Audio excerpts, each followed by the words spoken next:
Assalamualaikum anak-anak hebat. Hari ini kita belajar teorema Pitagoras ya. Dulu kelas 6 sampean sudah belajar. Sekarang kita belajar lagi. Nah, teorema Pitagoras itu diawali dari bilangan kuadrat.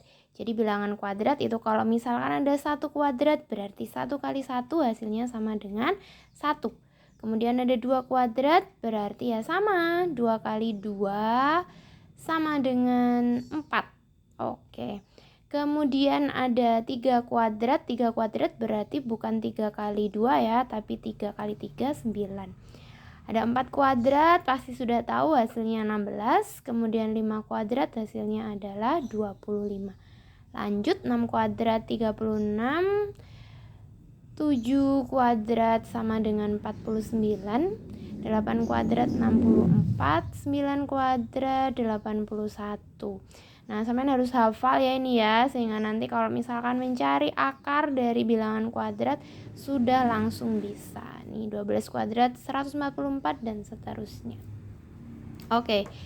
Sekarang kita ke teorema Pitagoras. Nah, ini nanti sampean kelas 8 juga belajar lagi, tapi sekarang perlu belajar karena di dalam belah ketupat dan layang-layang ya ini dipakai.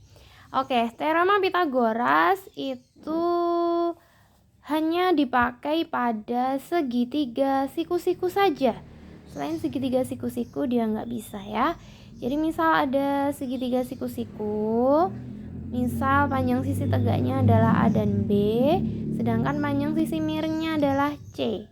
Nah, sisi miring itu adalah sisi yang paling panjang. Teorema Pitagorasnya itu adalah A kuadrat ditambah B kuadrat sama dengan C kuadrat. Sisi yang tegak dikuadratkan, kemudian dijumlahkan, hasilnya adalah sisi miring. Kemudian C kuadrat dikurangi A kuadrat sama dengan B kuadrat. Jadi untuk mencari sisi tegak itu diperoleh dari sisi miring yang dikuadratkan, kemudian dikurangi sisi tegak yang dikuadratkan. Sekarang kita ke contohnya ya. Oke, ada segitiga siku-siku, panjang sisi tegaknya adalah misal 6 cm dan 8 cm. Berapa sih panjang sisi miringnya? Suara apa ya itu tadi ya? Oke, misalkan panjang sisi miringnya adalah X. Nah, sisi miring itu yang paling panjang guys. Jadi, sisi panjang dikuadratkan sama dengan sisi tegak dikuadratkan, kemudian dijumlahkan. Ada 6 kuadrat ditambah 8 kuadrat sama dengan itu ya, bisa dilihat 6 kuadrat 36, 8 kuadrat 64. Kalau dijumlahkan sama dengan 100, nah itu bentuknya masih X kuadrat. Jadi untuk mencari X-nya kita akarkan. X-nya adalah akar 100, akar 100 adalah 10 gitu ya. Oke, kita ke contoh yang kedua. Ada sebuah segitiga siku-siku, panjang sisi miringnya 13, panjang sisi tegaknya 5. Disuruh mencari panjang sisi tegak ya. Sisi tegak itu berarti diperoleh dari sisi miring ya, dikurangkan. Nah, sisi miring dikurangkan dengan sisi tegak, semuanya dikuadratkan. Jadi 13 kuadrat dikurangi 5 kuadrat. 13 kuadrat 169 dan 5 kuadrat adalah 25. Kalau dikurangkan hasilnya 144. Nah, X-nya berarti kita akarkan. Akar 144 adalah 2. Oke, contoh penggunaannya dalam mengerjakan soal belah ketupat ya. Di situ diketahui belah ketupat diagonal satunya 6 cm dan diagonal 2-nya 8 cm. Nah, yang kecil-kecil itu ya berarti separuhnya. Separuhnya 8 adalah 4, separuhnya 6 adalah 3.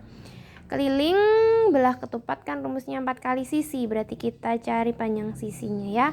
Kita ambil sebuah segitiga, seperempatnya segitiga ya yang tak gambar di situ. Panjang sisi tegaknya 3 sama 4, kita mencari S-nya. Dalam hal ini adalah sisi miring. Caranya kayak tadi ya, bahwa S kuadratnya diperoleh dari 3 kuadrat ditambah 4 kuadrat. Nah, dikuadratkan seperti itu sehingga kita dapatkan S kuadratnya berapa tadi? Ketutupan ya, 25. Jadi S-nya adalah akar 25. Nah, karena akar 255 maka sekeliling belah ketupat adalah 4 kali S, berarti 4 kali 5, 20 cm. Oke. Nah, sekian dulu pembelajaran kita hari ini. Semangat terus belajarnya dan semangat terus puasanya. Wassalamualaikum.